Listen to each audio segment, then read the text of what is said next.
Muy bien, los invitamos a tomar asiento para continuar entonces con nuestro panel, con nuestras exposiciones en el marco del seminario Antimafia. Vamos entonces ahora a invitar a la doctora Elisabetta Pugliese y vamos a invitar al señor moderador Rodrigo Hassaf, asesor parlamentario y coordinador de la ONG Democracia Global. Este próximo panel hablará sobre la cooperación internacional, equipos de investigación conjunta. Doctora Pugliese, señor Hassaf, bienvenidos y los escuchamos. Bueno, muchas gracias. Paso a presentar a la doctora Pugliese. La doctora Pugliese es procuradora suplente nacional antimafia y antiterrorismo. Ingresó en el Poder Judicial italiano en abril de 1986. Es procuradora nacional adjunta contra la mafia y el terrorismo desde julio de 2012 y actualmente ocupa el cargo de jefa de Servicio de Cooperación Internacional. Forma parte del Servicio de Medidas de Prevención, del Polo de Delitos Transnacionales, del Polo de Delitos Ambientales y del Polo de Contraste Patrimonial contra el Crimen. Por favor.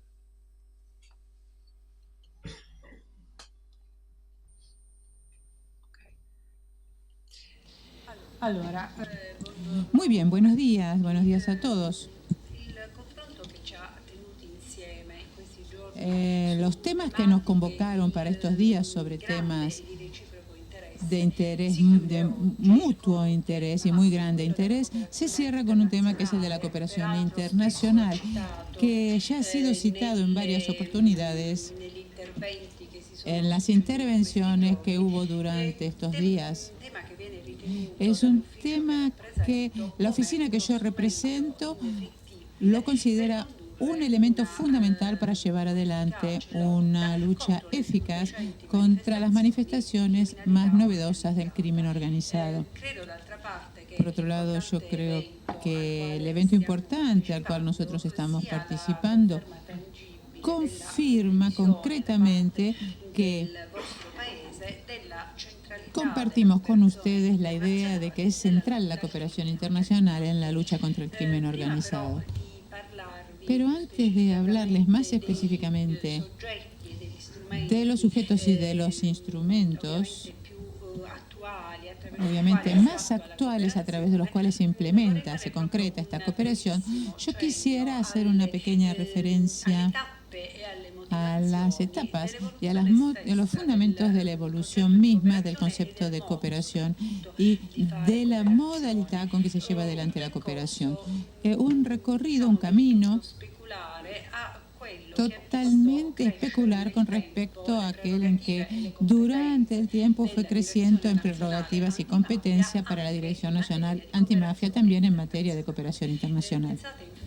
Piensen que cuando la Dirección Nacional, que se creó con la Ley 8 del 20 de enero del 92, no tenía esta dirección competencias de tipo internacional. Esta proyección le fue reconocida, le fue otorgada progresivamente a través de una serie de medidas legislativas de los que después les voy a hablar, hasta llegar al año 2007 en que se constituyó dentro de la oficina un servicio de cooperación internacional. Ahora bien, en la base de la evolución de una nueva modalidad de hacer cooperación está la evolución misma del concepto de espacio, una evolución que fue evidente en el área europea cuando cayeron las fronteras y los controles fronterizos, pero en realidad ya puede percibirse incluso más allá del viejo continente, fuera del viejo continente. Es un hecho seguramente relacionado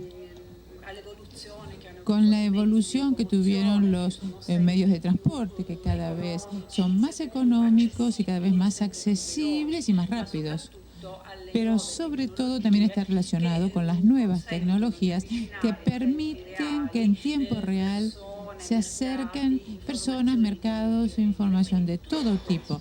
O sea, todo esto llevó a un fenómeno masivo de globalización y seguramente no iban a quedar fuera de los fenómenos criminales.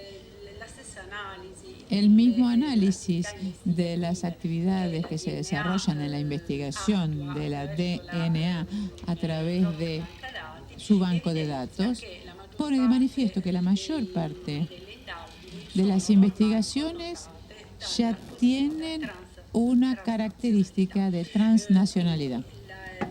Son transfronterizos. O sea, la mayor parte de las organizaciones criminales que actúan en todo el mundo son organizaciones de tipo transnacional.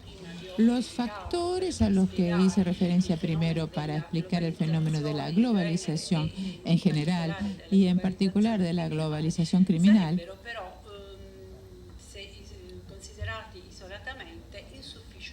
consideradas aisladamente no bastarían para explicar a fondo el fenómeno, ya que los fundamentos de esta evolución, los motivos de esta evolución, de esta progresiva globalización, hay que ir a buscarlos en la evolución de la fisonomía del mafioso. Ya hablamos mucho de esto en estos días, precisamente porque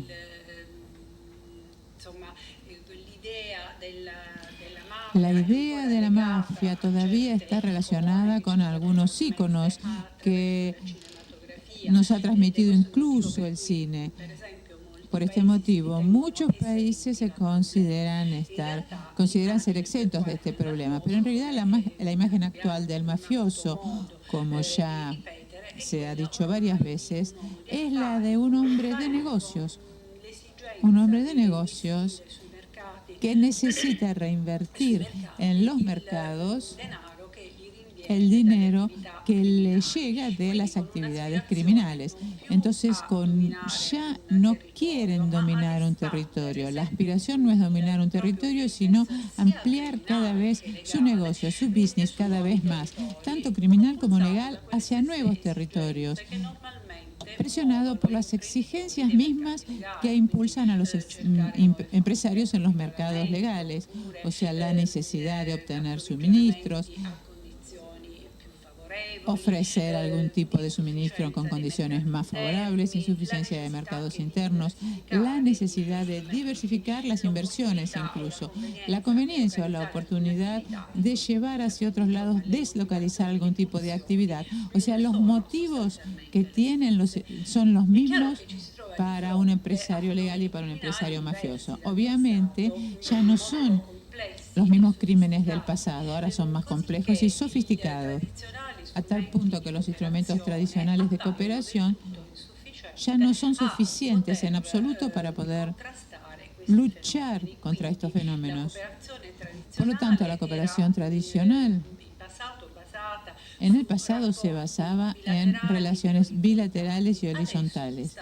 Ahora, de a poco se está creando la idea de un espacio europeo común de justicia, que obviamente necesita tener su apoyo en la confianza y en el soporte de las autoridades nacionales que luchan contra la criminalidad organizada. En esta especie de espacio judicial europeo, seguramente lo más importante fue el Tratado de Lisboa de 2007, que modificó el Tratado de la Unión Europea y estableció el principio del reconocimiento recíproco de las decisiones judiciales.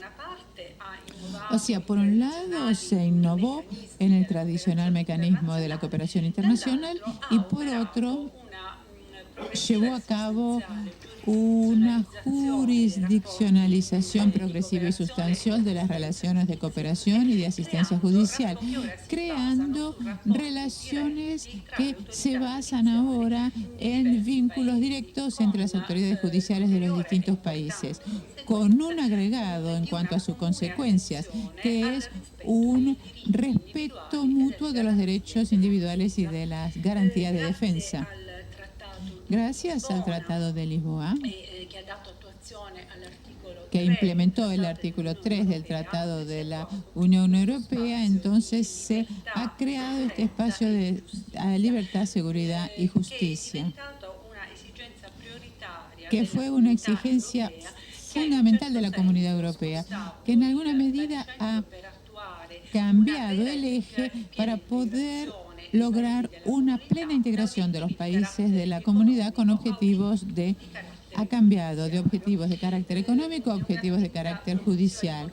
Es un impulso muy importante el que se recibió a través de la jurisprudencia de la Corte de Justicia Europea, apoyada por las Cortes Nacionales y también por la Corte Europea de Derechos Humanos, que con sus decisiones y sobre todo afirmando algunos principios como la obligación de interpretación conforme, de cooperación leal y de no discriminación, ha favorecido el acercamiento de las distintas jurisdicciones. Otra fase fundamental de este proceso evolutivo fue el programa plurianual del 2010 al 2014 que fue aprobado en Estocolmo en el Consejo de Europa. Prácticamente dictó una serie de directivas para los países miembros tendientes tanto a armonizar las diferentes legislaciones nacionales como hacia la caracterización de nuevos instrumentos de cooperación judicial. Entonces, ha caracterizado el principio de la protección de los derechos y de las garantías de legítima defensa. Entonces, les voy a comentar ahora cuáles son los sujetos que operan en Europa para implementar este tipo de cooperación, y después vamos a hablar también de los instrumentos, de los nuevos instrumentos de cooperación. Los principales organismos involucrados en la construcción de este proyecto de construcción de un espacio común de cooperación real, de investigación y judicial, son la Red Judicial Europea, Eurojust, los magistrados de enlace. Eurojust es un organismo de la Unión Europea que se creó en el 2002, si bien en el 2008 tuvo modificaciones importantes. Es un organismo que tiene una composición heterogénea. En primer lugar, ya sea desde el punto de vista de la pertenencia, de su composición, porque en él están representados los distintos Estados miembros, pero también por las condiciones profesionales de los individuos que forman parte, que son magistrados, más ministerios y funcionarios, público ministerio, y también representantes de la policía y funcionarios destacados de los distintos Estados miembros.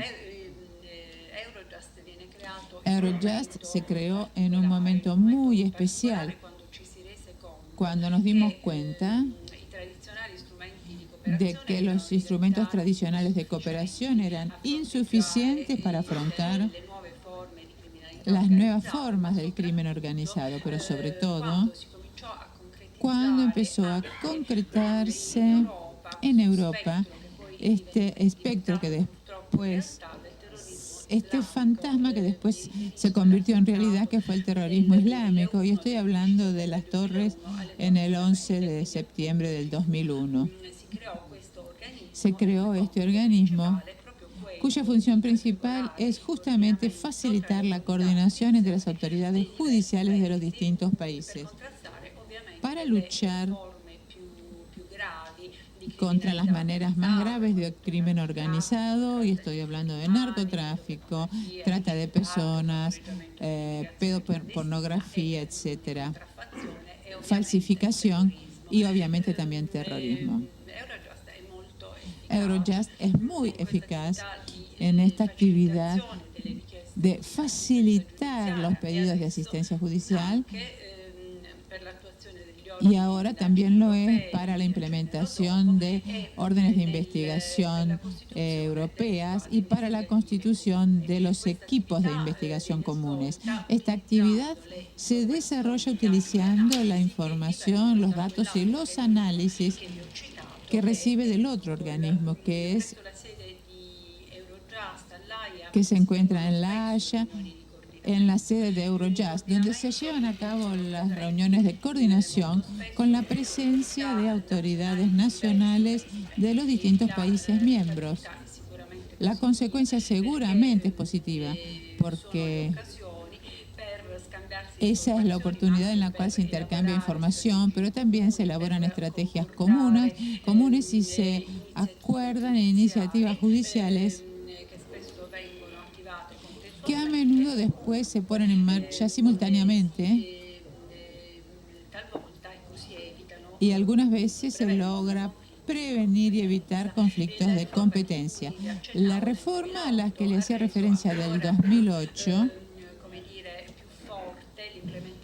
ha hecho que la implementación del flujo de información sea todavía más poderoso entre las naciones y la autoridad judicial de cada país y ha aumentado la eficacia a través del National Coordination System, ha aumentado la coordinación de Eurojust con los organismos de cooperación a los que hice referencia, entre estos la Red Judicial Europea. Esta Red Judicial Europea se creó en base al artículo K3 del Tratado de la Unión Europea. A diferencia de Eurojust, que es una institución de carácter vertical, la Red Judicial Europea actúa de manera horizontal a través de puntos de contacto que están ubicados en cada uno de los Estados miembros. La red lleva a cabo una función muy importante para la coordinación y la facilitación tanto de intercambio de información, pero también de coordinación operativa entre los distintos estados. Una actividad de operación que se lleva a cabo de una manera horizontal, o sea, a través de los puntos de contacto. En lo que respecta a la red judicial, sus prerrogativas han sido fortalecidas a partir de la reforma del 2008, precisamente cuando se difundió más el principio de reconocimiento recíproco de medidas judiciales, que prácticamente dejó de lado o casi de lado los instrumentos tradicionales de cooperación. O sea, a nivel operativo y práctico, la Red Judicial Europea es muy importante, sobre todo en la etapa de ejecución de determinadas medidas, de determinadas disposiciones judiciales, a diferencia de Eurojust, cuya actividad generalmente es más útil en una etapa preventiva, en una etapa de organización de la actividad coordinada. Yo creo que un instrumento similar al de la Red Judicial Europea todavía está activo para algunos países de América Latina a través de IberRed, que es un organismo que, como ustedes saben, se creó en el 2004 y actúa a través de 23 puntos de contacto de países que conforman la Comunidad Iberoamericana de las Naciones. Cada uno de estos puntos de contacto es designado por el ministro de Justicia y por la autoridad central de los países miembros. Su objetivo en este caso también es fortalecer los vínculos de cooperación entre estos países. Pero les hablo de esta estructura porque yo creo que la creación de esta red seguramente ha ayudado a formar un espacio jurídico iberoamericano, que no solamente tiene una función de cooperación interna, sino que sobre todo ha creado las condiciones para proyectar, o más bien para unificar este espacio, para poner en contacto este espacio iberoamericano con el espacio europeo. Desde 2009 en Lisboa se firmó un memorándum de acuerdo entre Eurojust e Iberred a fin de cooperar y trabajar en conjunto en la lucha contra el crimen transnacional, pero también implementar los conocimientos y la información posible de manera recíproca. De hecho, está contemplado en este memorándum la posibilidad recíproca de participar en informes, seminarios y reuniones informativas. Otro sujeto que actúa en el campo de la cooperación internacional son los magistrados de enlace. También estos fueron establecidos con el artículo K3 del Tratado de la Unión Europea, o sea, el mismo que estableció la Ley Judicial Europea. Los magistrados de enlace trabajan favoreciendo la cooperación en materia civil y penal y crean contactos directos con las autoridades judiciales del país que los recibe. Muy rápidamente después les indico el OLAF, que es una estructura, un organismo integrado desde un punto de vista administrativo con en la Comisión Europea, que posee funciones de investigación independientes. Fue creado sobre todo con la intención de proteger los intereses financieros comunitarios y también desarrollar una acción de lucha contra los fraudes comunitarios a nivel transnacional. Lo que es importante y que quiero subrayar es que OLAF tiene un servicio de investigación sobrenacional, o sea, un servicio de investigación que le permite desarrollar o ser también un interlocutor directo con las autoridades judiciales y de policía, o sea, las relaciones de OLAF, cuando obviamente tienen un lado penal, un costado penal, son comunicados a las autoridades judiciales, que pueden después emprender acciones penales o bien implementar justamente acciones ya emprendidas. La transmisión de estas relaciones no obliga a las actividades judiciales a activarse, pero cuando uno se sirve de este tipo de servicios, esto se da en las investigaciones que, por ejemplo, se dan a nivel de distrito, en materia de fraudes comunitarios. Los funcionarios de OLAF pueden, digamos, participar de las investigaciones como auxiliares o consulentes técnicos. Cuando entra en función la figura del procurador europeo, del fiscal europeo, la actividad de OLAF, las funciones de OLAF se van a limitar a competencias de tipo administrativo para no sobreponerse o coincidir con las competencias que van a ser propias del fiscal europeo. El último sujeto del cual les quisiera hablar, y no porque tenga menos importancia, es Europol,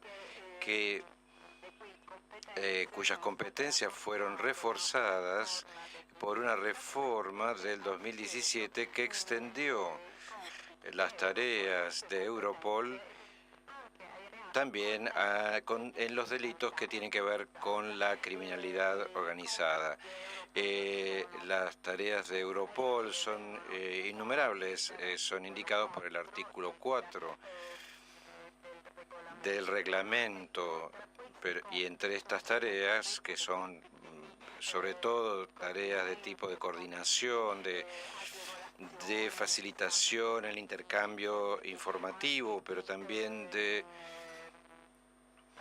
facilitación de las investigaciones, transmitiendo las informaciones recogidas en las distintas unidades nacionales, Europol desarrolló también una actividad de inteligencia y sobre todo son muy importantes estas elaboraciones y evaluaciones sobre las amenazas del crimen organizado, además de los análisis estratégicos y los informes sobre relaciones específicas. Todo este material Europol lo pone a disposición también de Eurojust en los países miembros.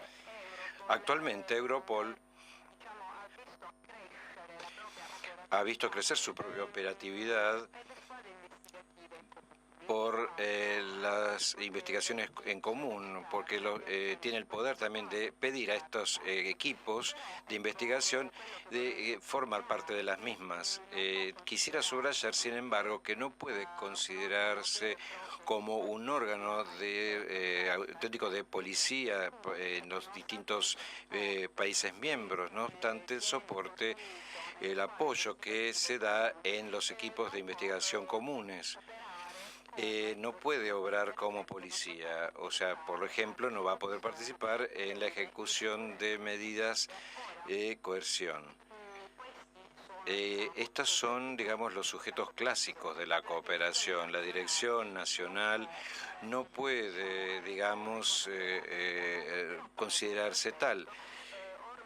Pero como ya les dije, también se le atribuyeron, pues, según la ley, una serie de capacidades o competencias de acción que han hecho que hacen que la acción de la Dirección Nacional en las relaciones de cooperación, que las relaciones de cooperación sean cada vez más incisivas. Ante todo, la Dirección Nacional es el punto de contacto, uno de los puntos de contacto de la red judicial europea, una prerrogativa que se le ha atribuido con un decreto ministerial de noviembre del 99.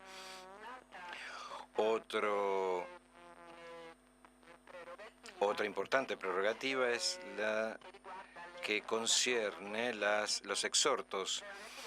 Está reforzada con el decreto legislativo de 149 del 2017, que hizo que el Procurador Nacional, Fiscal Nacional, sea el destinatario de la comunicación de todos los exhortos avanzados en las materias que vimos ayer, digamos, que se pueden relacionar con el crimen organizado y la competencia entonces de las fiscalías de distrito antimafia, sea los exhortos activos que los pasivos, son transmitidos al fiscal nacional. Claramente, desde que se han atribuido al fiscal nacional competencias también en materia de terrorismo, también esos exhortos son transmitidos también. Junto a estas, también las órdenes de investigaciones europeas que tengan como objeto investigación la materia de crimen organizado. Ahora bien, esto se convierte, digamos, en un patrimonio de conocimientos muy importante, porque entran en el banco de datos nuestro, son analizados, catalogados, y por materia, por país, y también por las vías interesadas, pero también constituyen un instrumento útil no solo para la coordinación, sino también a veces para la actividad de impulso, que es la otra prerrogativa principal del fiscal nacional. Hay que decir que con la entrada en régimen de los nuevos instrumentos de cooperación, y en particular de la orden de las investigaciones europeas y los equipos de investigación común, obviamente ha decrecido el uso del instrumento del exhorto. La Dirección Nacional también es correspondiente de es también la representante nacional y Eurojust, que es un rol que compartimos también con el despacho segundo del Departamento de los Asuntos, con el Ministerio de Justicia y el Fiscal Nacional ante la Corte de Apel. Este rol de correspondiente nacional, de representante nacional, le otorga la capacidad de promover actividades de coordinación en las investigaciones y facilitar el intercambio informativo con las autoridades extranjeras. En general, se señalan a Eurojust o directamente de las direcciones de distrito o de la Dirección Nacional esos casos en los cuales se requiere con una asistencia judicial de una particular complejidad o bien de soporte en la etapa de las investigaciones o de ejecución para reforzar esta relación, pero sobre todo para valorizar y poder potenciar las respectivas capacidades de análisis y operativos. Se ha considerado, se ha formado un protocolo, se elaboró un protocolo entre nuestra oficina y Eurojust en julio del 2017 que sustituyó uno precedente.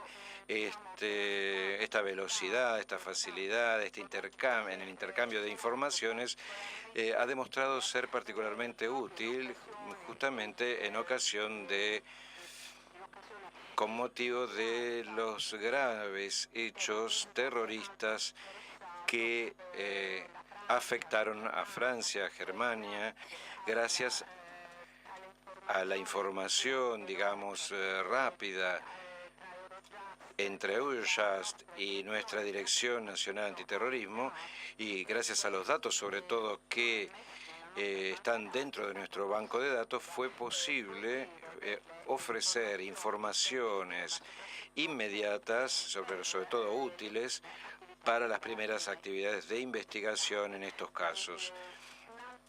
Otra actividad, o sea, además de la coordinación internacional en el sentido estrecho,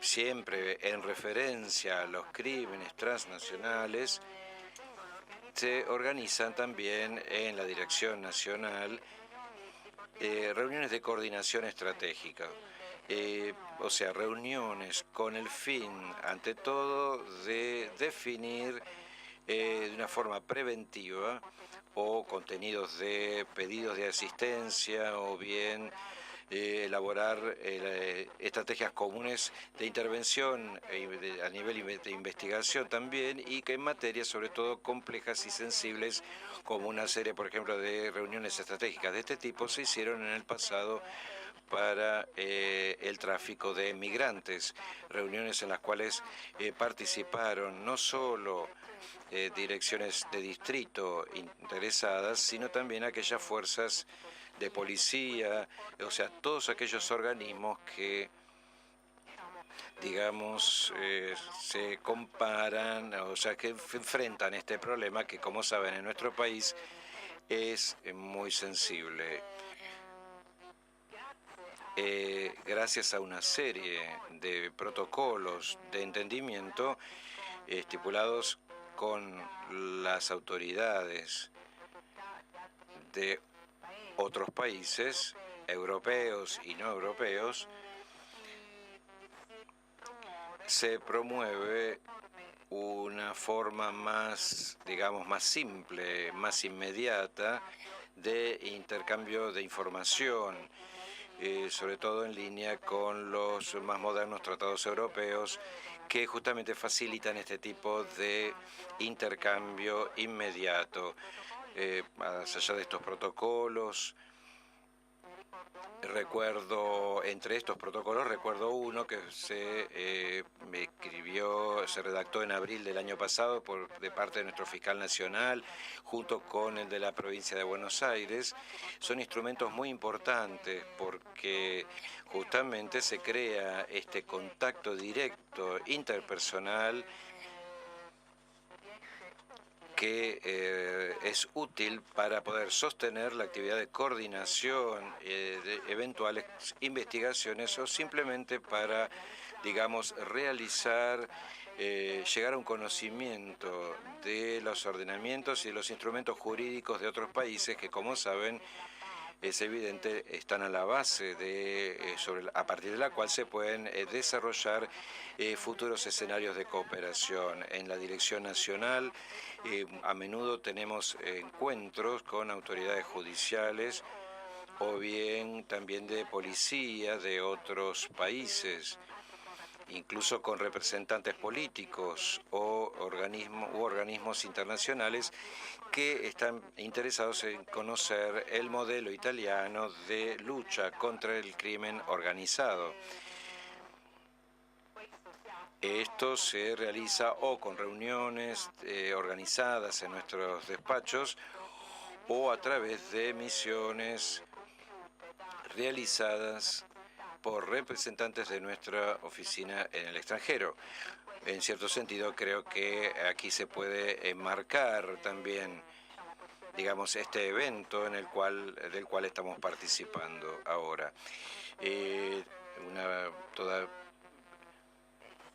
También existe un importante intercambio institucional, tanto con organismos internos que con, por ejemplo, con el Ministerio de Justicia, también con nuestra segunda oficina, pero también con el Ministerio de Relaciones Exteriores y la Oficina de Cooperación del Ministerio del Interior, pero también con organismos internacionales que, como ustedes ven,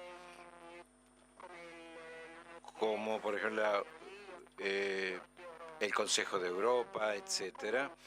De todos modos, más allá de lo que, digamos, de esta indicación de tareas, de objetivos, de prerrogativas, de iniciativas, la Dirección Nacional, que la Dirección Nacional está realizando a nivel internacional, lo más importante que se ha realizado a lo largo del tiempo es anterior a que es este concepto nuevo de cooperación, se pudiera difundir, antes de que se difundiera este nuevo concepto de cooperación, que es la difusión del concepto de cooperación internacional, que la DNA siempre tuvo una visión más amplia que proyectó y que proyecta en un espacio judicial seguramente más amplio del europeo.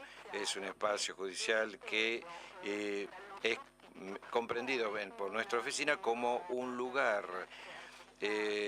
donde las distintas autoridades nacionales desarrollan una acción de sinergia para luchar contra el crimen organizado. Allí donde la misma cooperación es vista más que como un intercambio de informaciones, como un compartir esas informaciones. En este sentido, se está tratando de iniciar, de dirigirse hacia opciones más estratégicas, dirigiendo nuestra atención hacia esos países que consideramos de los cuales puedan venir grandes amenazas, sobre todo los más importantes y graves flujos de tipo criminal. Les doy solamente, hago solo una breve mención, porque creo que tenemos poco tiempo, sobre lo que es la atención que la Dirección Nacional está dirigiendo hacia los países de América Latina. Una atención que obviamente está compartida por la Comunidad Europea, que ve en los países de América Latina una realidad interesante, porque seguramente son países que, si bien cada uno tiene profundas y diferentes de problemáticas en la economía, seguramente no homogéneas, expresan, sin embargo, un gran potencial económico, porque son países que tienen enormes recursos todavía no explotados totalmente y que por lo tanto atraen la atención tanto de los empresarios, de hecho muchas son las inversiones y de los italianos que se realizan aquí en estos países, pero también junto a los empresarios atraen el interés también criminal de las grandes organizaciones, justamente por esos motivos que dijimos tantas veces que de hecho se convierte un poco, se hace difícil entonces distinguir entre las dos figuras, hacer una diferencia entre ambas figuras. Para ayudar a los países, a vuestros países en esta área geográfica y enfrentar el posible peligro de una expansión de tráficos, hasta ahora, digamos que los tráficos criminales que han preocupado a Europa han sido sobre todo los vinculados al tráfico de drogas, como fue ilustrado antes por mi colega, pero existe la posibilidad también de que se difundan también otros tipos de criminalidades, de crímenes que tienen una tipología que en algunos países, por ejemplo, asumen características como las de nuestras asociaciones mafiosas. Me refiero, por ejemplo, al fenómeno del primero comando do capital, que se está difundiendo a través de las cárceles.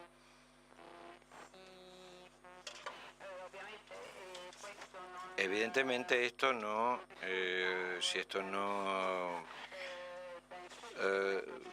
proviene de ninguna medida judiciaria, se considera que incluso algunos expositores o representantes de esta o miembros de esta organización se hacen arrestar en otros países, y se dedican particularmente al narcotráfico, pero justamente trabajan con organizaciones mafiosas y se hacen justamente encarcelar en las fronteras para ir a cárceles de otros países para hacer una actividad de proselitismo con mecanismos sobre que pues, se superponen a los que ya se dan en nuestras cárceles. Para volver a la participación y a la atención que la Dirección Nacional, digamos, tiene en relación con este fenómeno, estamos participando del proyecto El Pacto, que es un instrumento muy importante de cooperación entre la Unión Europea y América Latina. Es un proyecto cuya finalidad es la de ofrecer asistencia técnica y reforzar la justicia penal. Los tres distintos pilares que componen este proyecto, que son la cooperación de policía, cooperación judicial y sector penitenciario, en Italia justamente se adjudicó Italia el sector penitenciario. Nuestra oficina ha participado en la emisión de actuaciones de este proyecto y ha elaborado también indicaciones para la programación futura de las intervenciones en las cuales obrar, o indicaciones que nacen de la experiencia directa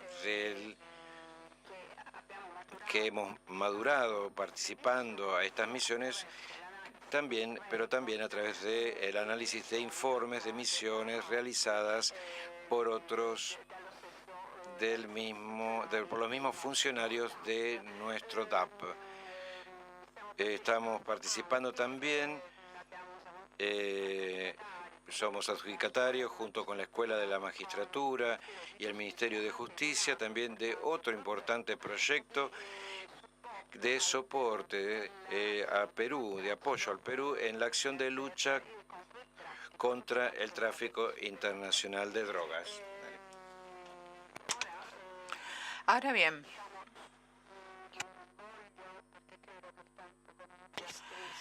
vamos a ir no me voy a poder detener mucho sobre estos proyectos porque no tenemos mucho tiempo. Seguramente vamos a poder hablar después durante el debate y la discusión, pero yo quisiera hacer referencia a los instrumentos de cooperación a los que ya me referí, no a los tradicionales, porque los tradicionales son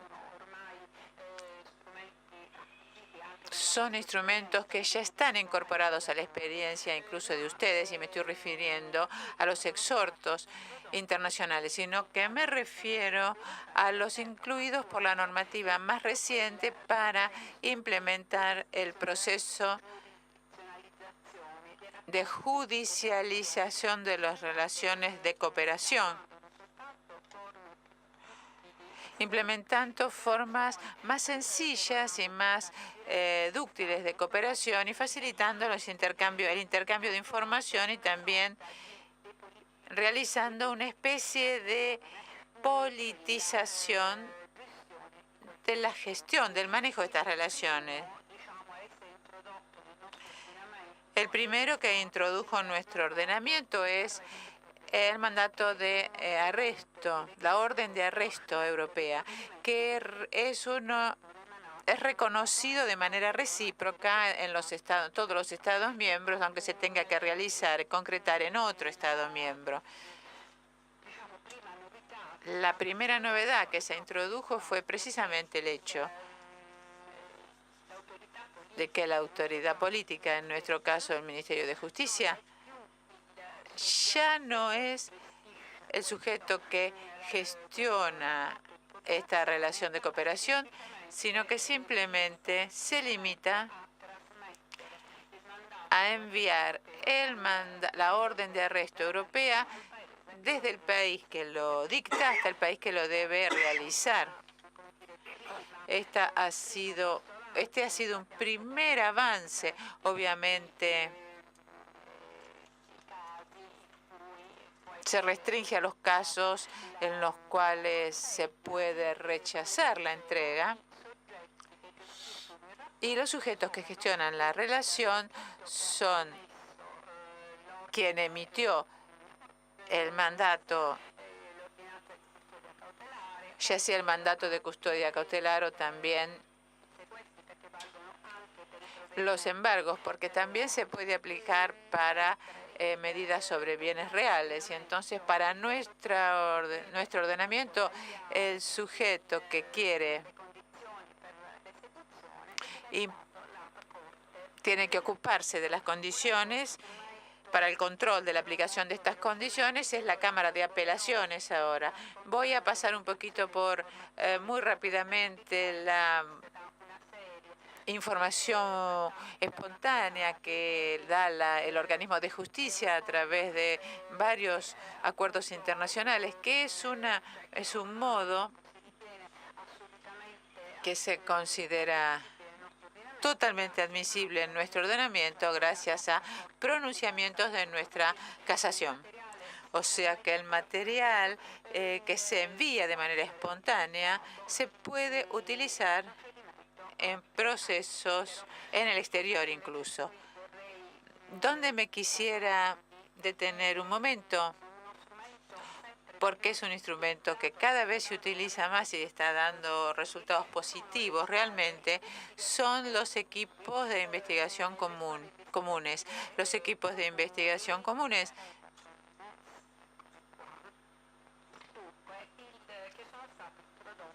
se introdujeron en nuestro ordenamiento con el decreto legislativo del 2016, que receptó en nuestro ordenamiento una decisión marco del Consejo de Europa. ¿Por qué hablamos de equipos de investigación comunes? Nacen ellos de la conciencia de que ya la implementación de estas formas estructuradas de delictuosidad, se crearon entre ellas formas de cooperación, de auténtica cooperación entre las organizaciones criminales que actúan, por otro lado, en países muy distintos entre sí. A la vez se desarrollaron sinergias de organización que permiten que cada fracción de la conducta se gestione, se maneje en distintos países. O sea, cada parte del delito se organiza en distintos países. Y esto, dado que distintos países tienen distinta legislación y distintos castigos, el efecto que se lograba era no solo que era imposible remitir estos fenómenos a un solo fenómeno único, sino que además las redes de legislación, que eran mucho más permisivas, permitían que algunas veces quedaran impunes actividades en aquellos lugares donde el tráfico se organizaba o justamente se decidía. Entonces, el instrumento del equipo de investigación común lo que permite es superar estas diferencias, incluso superar los plazos extensos en los sistemas de cooperación burocratizados para obtener resultados que son realmente eficaces. Este instrumento de cooperación se aplica, obviamente, a los crímenes, a los delitos de crimen organizado que son más graves, pero el legislador mismo contempla la posibilidad de poder organizar escuadras, equipos de investigación comunes para otro tipo de delitos, siempre que tengan una pena superior, una pena máxima superior a 5 años, y permite incluso que se la utilice en distintos casos cuando se trata de delitos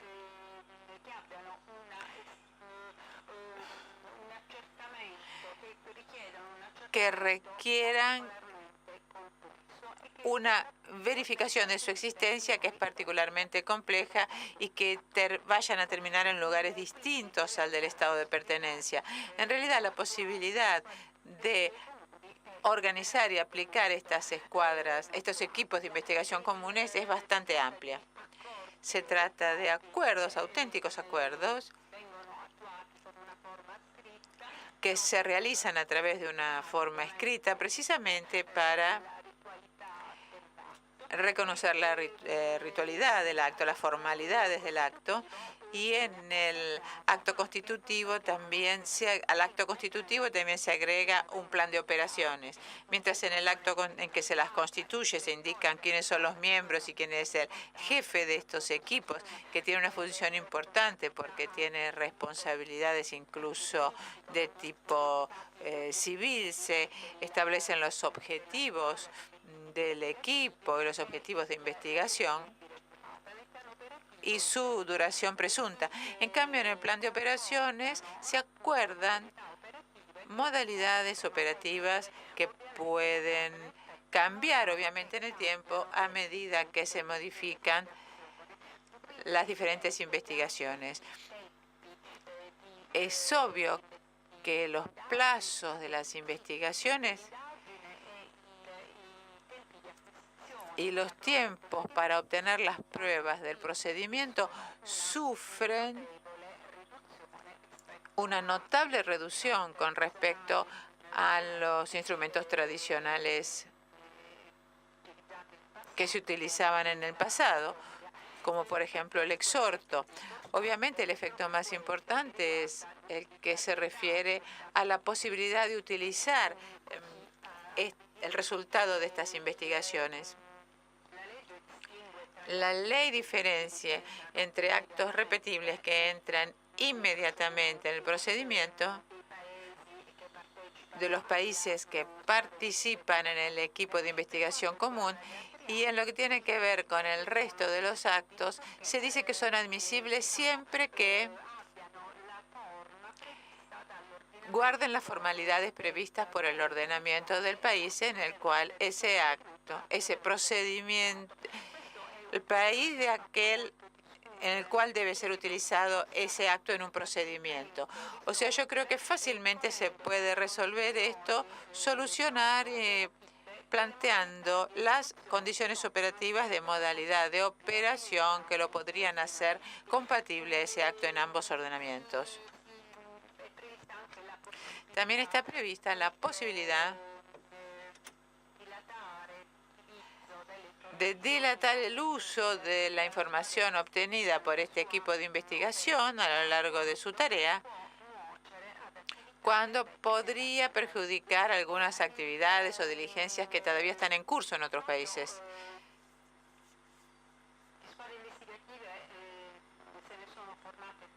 Se conformaron varios equipos de investigación a lo largo de estos años. Quería destacar que para el equipo de investigación común no hay ninguna obligación de comunicación con el ministro de Justicia, al que solo se le comunica si se rechaza la constitución de un equipo de investigación. Esto porque el motivo de rechazo siempre podría estar relacionado con un enfrentamiento grave entre la actividad que se requiere en el otro estado y nuestro ordenamiento. O sea, la información se manda al ministro solo para una eventual evaluación política. La relación se maneja directamente entre las autoridades involucradas, o sea, el fiscal de distrito en lo que tiene que ver con Italia y el director del equipo de investigaciones cuando estén involucrados también el Ministerio Público, y tiene que haber un representante del Ministerio Público, y esto entonces está absolutamente de acuerdo con la coordinación de las investigaciones que nuestro ordenamiento les atribuye. Entre todos los equipos de investigación que se crearon durante este año y de los que nosotros tenemos información, porque existe la obligación de informar sobre los que tienen que ver con el crimen organizado, hay un equipo en la que estuvo involucrada también la Argentina. En un equipo de investigación entre una dirección de distrito italiana y otro país de la Unión Europea. No puedo hacer muchas referencias porque se trata de una actividad de investigación que todavía está en curso, pero en el equipo también estaba involucrada Argentina porque se trataba de un tráfico de estupefacientes que tenía origen en Argentina y había ya procedimientos en curso. O sea, un instrumento que, como ustedes verán, se puede adaptar incluso a una proyección extraeuropea. Ya no tengo más tiempo. No, bueno, entonces,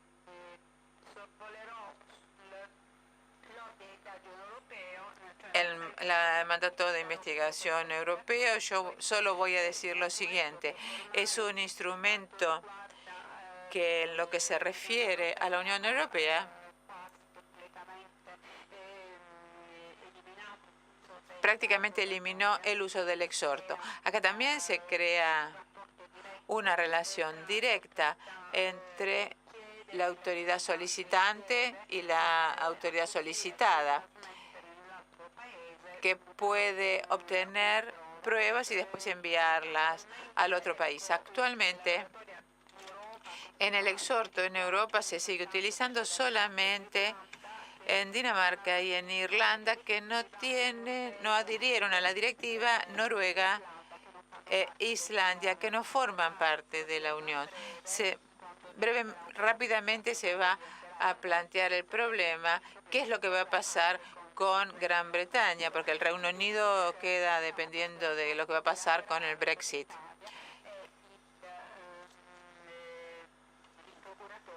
el fiscal de distrito es el que está a cargo de esta relación bilateral en Italia, salvo que se trate de un tipo de prueba que pueda ser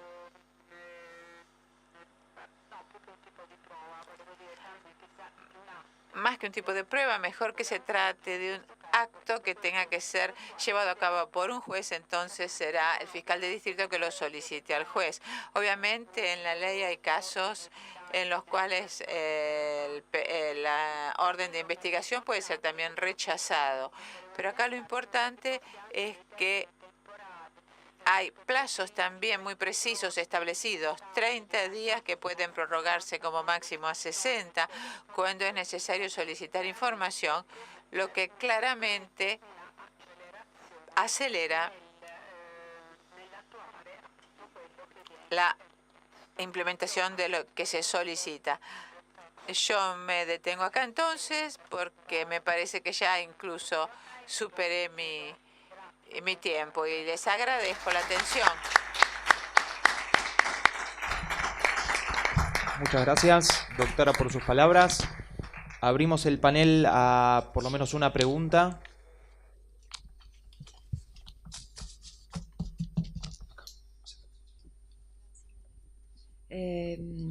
Procuratore Pugliese, nel ringraziarla molto per il suo Le dettagliato agradezco e mucho por su estremamente detallado illustrativo y tan acabada Volevo da intervención. un lato Yo quería, sottolineare por un come, lado, ad esempio, destacar questa como decisione quadro, appunto, que esta relativa alle decisión squadre marco investigative comuni referido a los equipos de investigación comunes es ejemplar, porque la política italiana tuvo la responsabilidad de no haber receptado esta decisión y lo hizo con mucha demora, a tal punto que fuimos uno de los últimos países en Europa que transformó en ley estos equipos. Pero en los hechos se ve obviamente hasta qué punto es de utilidad un instrumento normativo de este tipo. Quería pedirle el estado actual de la situación. ¿Hay situaciones similares o directivas europeas de las cuales Italia todavía no forma parte? O sea, que Italia todavía no haya transformado en ley directivas europeas que serían urgentes. O al contrario, a la luz de su experiencia, precisamente en el frente internacional, ¿usted considera que hay algunas disposiciones que Europa todavía tendría que implementar como normativa europea, de manera que después cada uno de los países los fuera adecuando, transformándolos en legislación nacional, que según usted sería todavía útil e importante a la luz de la actual manifestación de las mafias? Y acá quisiera agregar un detalle, después veremos si el tiempo nos lo permite. Con respecto a las nuevas tecnologías, o sea, las nuevas manifestaciones, incluso en términos de ciberespacio, etcétera.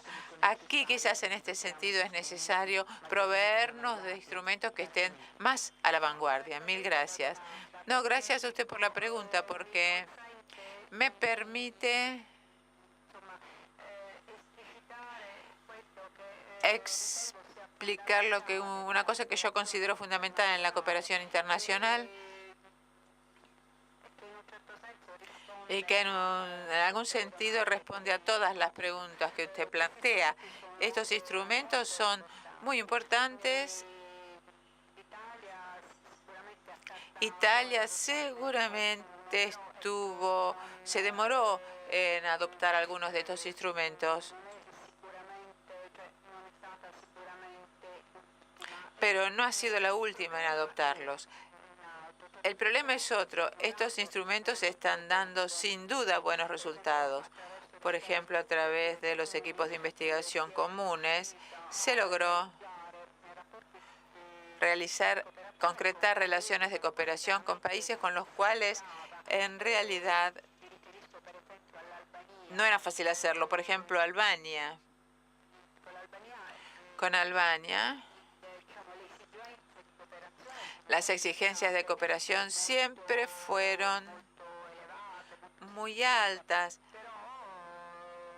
y muy delicadas, pero era un país que no respondía con muy buena disposición a las exigencias de investigación. Gracias a los equipos de investigación comunes, y fueron muchas las que se organizaron con Albania, porque Albania constituye para nosotros, pero creo que sea igual para toda Europa, Albania constituye un problema serio por el narcotráfico, ya que hay organizaciones muy poderosas y muy importantes que operan, como decía el colega, como brokers con las organizaciones de países latinoamericanos incluso.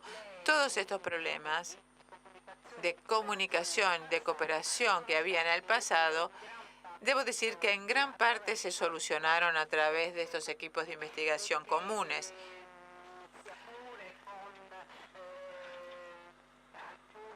Porque si bien con algunas dificultades que ya les voy a mencionar, en realidad se logra encontrar una solución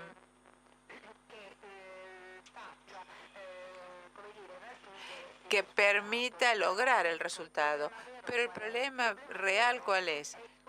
Es que es un poco la homogeneización de la legislación. Porque llevar adelante acciones de lucha conjunta contra un cierto delito o con determinado fenómeno criminal, en mi opinión, tiene que excluir la posibilidad de que las organizaciones criminales, que siempre están muy atentas y vigilantes en lo que hace a las oportunidades de escapar a los controles, puedan siempre encontrar el lugar donde prefieren desarrollar su actividad criminal. Yo creo entonces que un compromiso europeo tendría que orientarse en este sentido, es decir, tratar de asimilar lo más posible las legislaciones, incluso en lo que tiene que ver con los instrumentos de localización de la prueba. Muchos países, por ejemplo, nosotros tenemos problemas para las escuchas telefónicas, que para nosotros es un instrumento fundamental en la investigación, pero lamentablemente muy a menudo nos encontramos con dificultades. De la misma manera, debería ser más accesible y estar más a disposición los que administran las tecnologías para colaborar con las actividades judiciales, los operadores de tecnología, porque muy a menudo nos conectamos con organismos e instituciones que actúan incluso fuera de Europa. Y debo decir que a lo largo del tiempo hay una disponibilidad cada vez mayor para enviar datos, sobre todo cuando esa sensibilidad parece particularmente acentuada por delitos de terrorismo internacional. No obstante, tendría que haber un esfuerzo común para comprender que no es una renuncia a la soberanía o a las tradiciones propias, incluso culturales y jurídicas, el hecho de transformar la legislación y adaptarla, por lo menos en lo que se refiere a los delitos más graves. Yo creo que la mayor dificultad con la que todavía nos encontramos es esta, justamente. Es decir, todavía hay demasiadas redes a través de los cuales algunos de los resultados se escapan. Muchas gracias. Queremos saber si hay otra pregunta. Sí.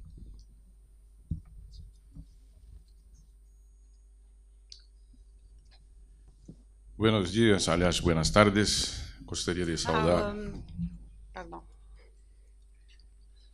Me gusta saludar la palestrante por su excelente exposición, además como todo el equipo de la DNA acá presente. La cuestión es, ustedes han hablado sobre en las rutas del tráfico de las drogas, sobre todo cocaína, el papel muy grande que tiene la América del Sur en las rutas. Porque al final tenemos acá 4 países que son los mejores productores de drogas, específicamente cocaína, del mundo. Pero toda su exposición no ha hablado enseguida de relaciones de la DNA con la América del Sur. O sea, ustedes han hablado sobre la relación con AYUS, Europa, con la red, etcétera, etcétera. Acá tenemos el Mercosur. Y acá tenemos en el Mercosur también encargos y autoridades que son voltadas para la cuestión del tráfico de drogas, etcétera, etcétera. Entonces, gostaria de entender el porqué, la importancia que tiene la América del Sur con relación a la producción de las drogas, porque acá es el subcontinente de mayor producción del mundo, ciertamente, infelizmente, pero que no hay correspondencia en lo que he hablado en cooperación internacional de la perspectiva del DNA con esta importancia y la relación con órganos. Sí, ha hecho una referencia a los países.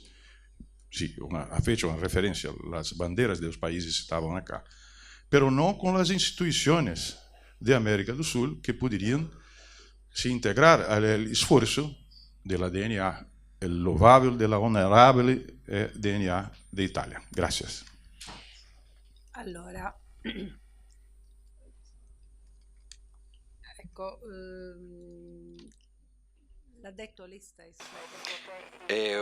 Usted mismo dijo que algunos países de América Latina seguramente son los mayores productores de drogas. Esto hace que muchas de las investigaciones llevadas adelante por las direcciones de distrito, antimafia, interactúen justamente con los países de América Latina, porque es un tráfico que se origina sobre todo en este continente. Pero tengo que decir una premisa, las relaciones de tipo exhortos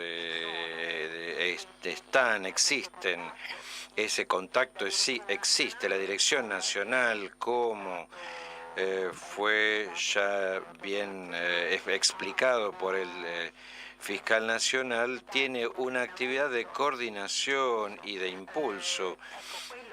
Lo que la Dirección Nacional está haciendo para poder sostener las fiscalías de distrito en las direcciones de distrito en la relación con los países de América Latina son ante todo, como ya dije, la participación en estos proyectos. Primero hay uno específico al cual yo hice mención en modo muy rápido porque lamentablemente los tiempos a disposición son estos, pero estamos participando y sosteniendo un importante proyecto de la Comunidad Europea para apoyar justamente a Perú en la lucha contra el narcotráfico y de todos modos también el proyecto del pacto están los distintos pilares que tienen la función justamente de reforzar en los distintos sectores las relaciones de cooperación.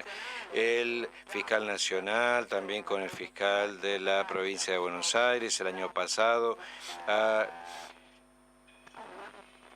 celebrado un protocolo de entendimiento. Seguramente está la voluntad y la disponibilidad para instaurar relaciones análogas de cooperación, pero no somos un organismo político ni tenemos una operatividad en este sentido. Por lo tanto, nuestro esfuerzo es siempre, y lo repito, lo hacemos para ayudar las direcciones de distrito para que tengan estos aportes que actualmente son de tipo de exhortos, pero para las investigaciones que tienen que ver con los países de América Latina. O sea, existe esta relación. Antes yo hice referencia a la red Iberred justamente para subrayar que tienen un instrumento análogo de cooperación interna entre los países del Mercosur, que al mismo tiempo, gracias a ese protocolo que fue firmado en 2009 con Eurojust, se creó, digamos, un ulterior anillo de conjunción en las relaciones de cooperación. Nosotros, por ejemplo, lo dije antes, somos los responsables, los representantes nacionales, continentales de Eurojust, nacionales de Eurojust. Nosotros, el reflejo de los efectos de ese protocolo nos conciernen. Entonces, creo haber entendido su pregunta, pero y haber respondido.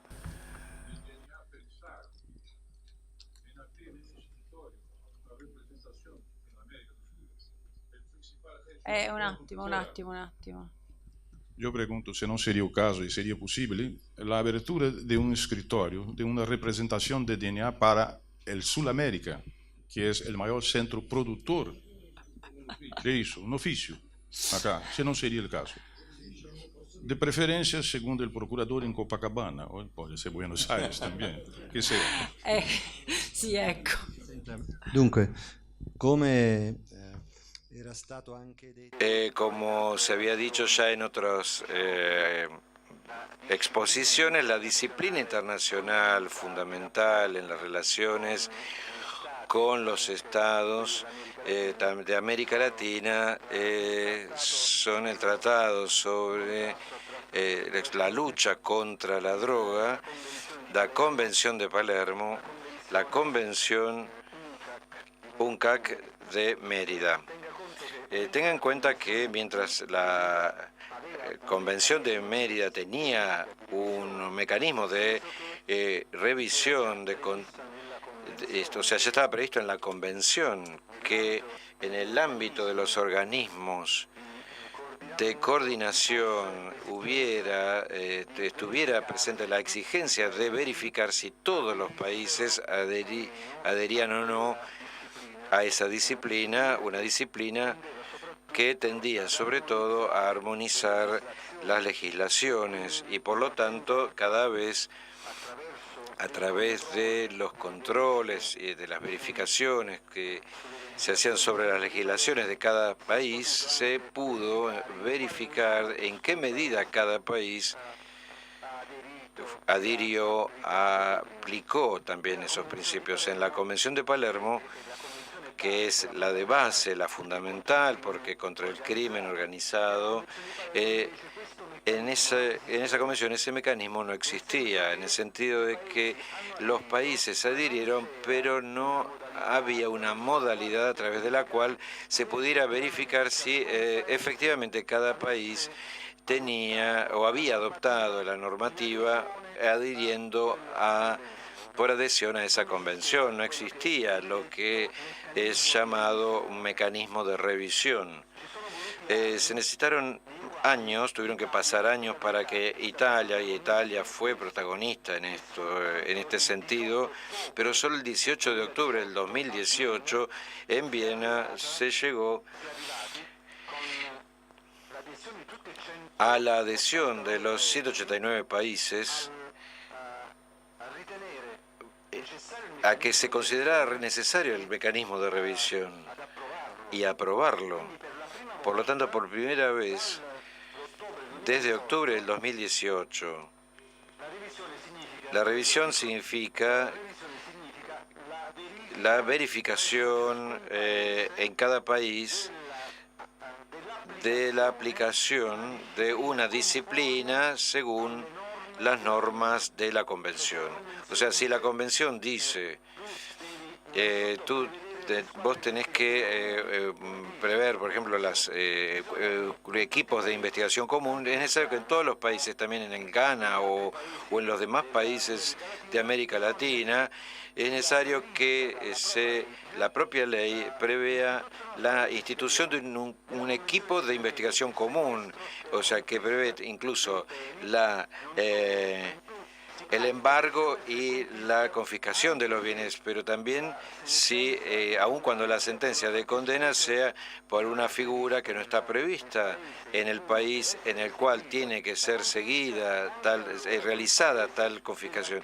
Entonces, en ese país se tiene que activar un procedimiento para hacer la confiscación hacia el país que tiene, sí, una condena definitiva sobre la confiscación. Los principios que conciernen la posibilidad de un intercambio de informaciones inmediata y directa entre cada país, superando incluso los exhortos, es necesario verificar si cada país, la disposición que lo prevé, fue adoptada con una ley, incluso lo que hace a la colaboración entre las fuerzas de policía. Hay que verificar, controlar si cada país que adhirió a la Convención de Palermo justamente adoptó una ley o elaboró una ley que haya ratificado esa convención de modo que se pueda considerar aplicable en ese país todas las disposiciones previstas por la Convención, que serían un paso hacia adelante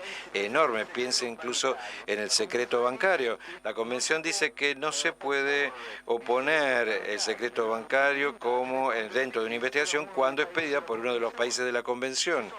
O sea, no se puede argumentar esto.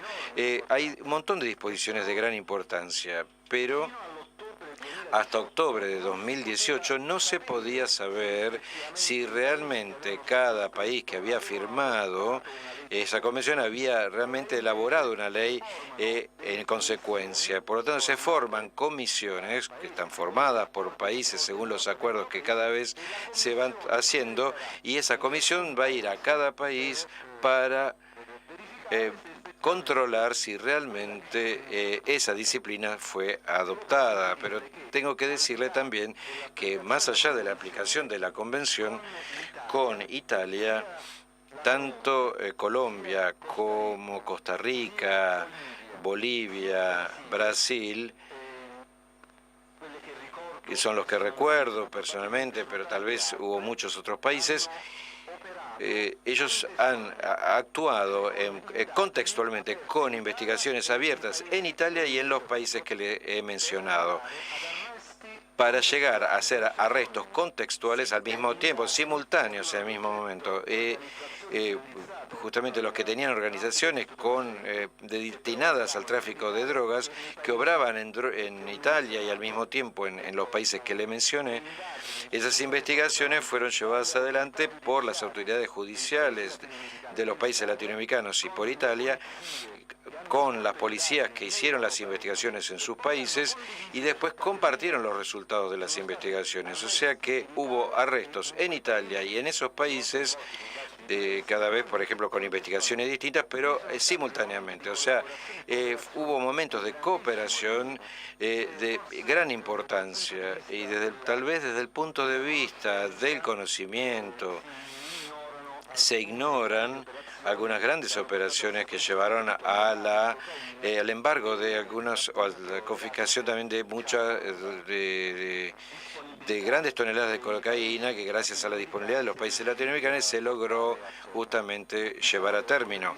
O sea que desde el punto de vista de la cooperación existen los instrumentos, porque los países han adherido a la Convención de Palermo, pero solo después de algunos meses se puede verificar, controlar si cada país, si la legislación de cada país adoptó completamente esos contenidos. Gracias. Bueno, ¿hay alguna otra pregunta en la sala? Bueno, muchas gracias, doctora.